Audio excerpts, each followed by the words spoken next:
এই যে দেখো মাছ নিয়ে চলে এসেছে। এখন আমি এই মাছগুলোকে রান্না করার জন্য প্রস্তুত করে নেব। আমার দুইটা ছোট ছোট বাচ্চা, তাই মাছগুলোকে বাজার থেকে কেটে নিয়ে এসেছে তোমাদের ভাইয়া। এখন আমি এই মাছগুলোকে সুন্দর করে ধুয়ে পরিষ্কার করে নিয়েছি। অন্যদিকে কড়াই চুলার উপর বসিয়ে দিয়েছি, কড়াইয়ের উপর তেল দিয়ে দিয়েছি। তেল দিয়ে এক এক করে মাথা দুইটা আগে ভেজে নিচ্ছি।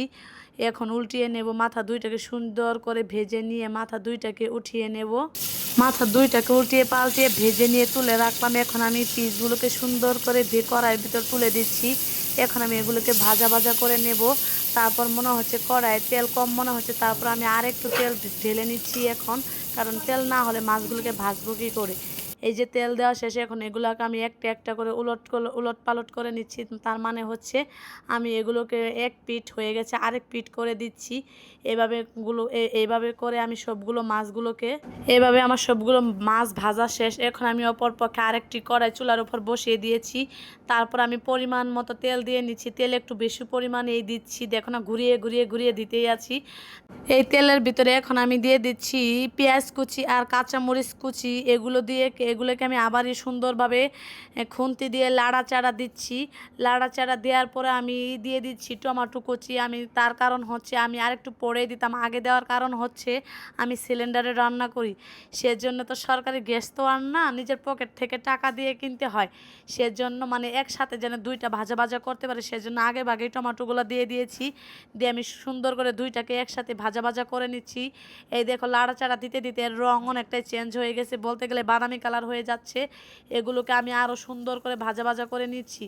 তারপর দিয়ে দিচ্ছি হচ্ছে রসুন বাটা। রসুন বাটা দেওয়ার পরও আমি এটাকে আবারও সুন্দর করে লাড়াচাড়া দিয়ে নিচ্ছি।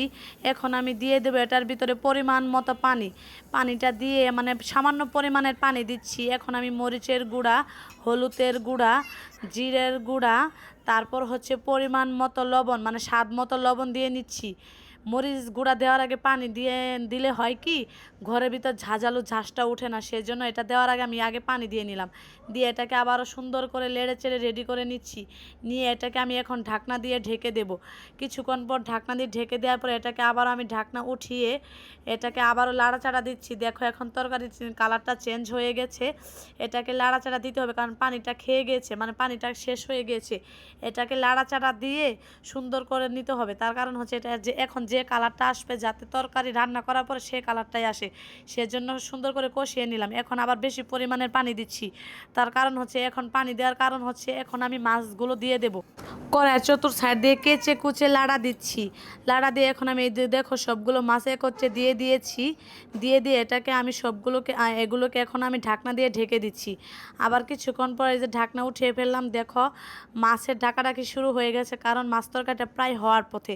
মাছ তরকারিটা হয়েই গেছে। এখন আমি মনে হচ্ছে যে নিচে যদি লেগে যায়, সেজন্য আলতো করে লাড়া দিচ্ছি। তার কারণ হচ্ছে মাছগুলো অনেক নরম, যাতে ভেঙে না যায়, আস্ত থাকে, সেজন্য আস্তে আস্তে আমি মাছটাকে লাড়া দিচ্ছি। আমার তরকারি কিন্তু রেডি হয়ে গেছে।